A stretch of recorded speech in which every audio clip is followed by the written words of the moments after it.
Hi అందరికీ. Off white పట్టు cloth పైన మల్టీ కలర్ థ్రెడ్స్ పెట్టి మనం డిజైన్ చేసాము. ఒకసారి చూడండి డిజైన్ ఎంత బాగుందో. వాళ్ళు చెప్పిన కలర్స్ని బట్టి మనం ఈ డిజైన్ వేసాము. కలర్స్ వచ్చేసి green, yellow, red, purple, blue కొన్ని కలర్స్ పెట్టారు. గోల్డ్తో ఫినిషింగ్ ఇచ్చాము. అక్కడక్కడ స్టోన్స్ కూడా పెట్టాము. ఎంత బాగుందంటే వర్క్ వచ్చేసి నాకైతే చాలా సూపర్గా నచ్చింది. అన్నీ మల్టీ కలర్స్ కాబట్టి ఎలాంటి శారీ పైన ఈజీగా సెట్ అయిపోతుంది.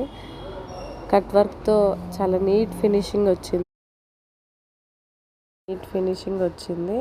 థ్రెడ్ కూడా చాలా నీట్గా ఉంది. అసలు నాకైతే సూపర్గా నచ్చిందండి బ్లౌజ్. ఈ బ్లౌజ్ చూసి ఇప్పటికే చాలా ఆర్డర్స్ వచ్చాయి. Same cloth, same work, same కలర్స్తో వేయమని. మీకు అందరికీ నచ్చుతుందని అనుకుంటున్నాను. చూడండి ఒకసారి ఫినిషింగ్ చూడండి. మీకు కనుక ఈ డిజైన్ నచ్చితే ప్లీజ్ ఒక లైక్ చేయండి. థ్యాంక్ యూ అండి అందరికీ.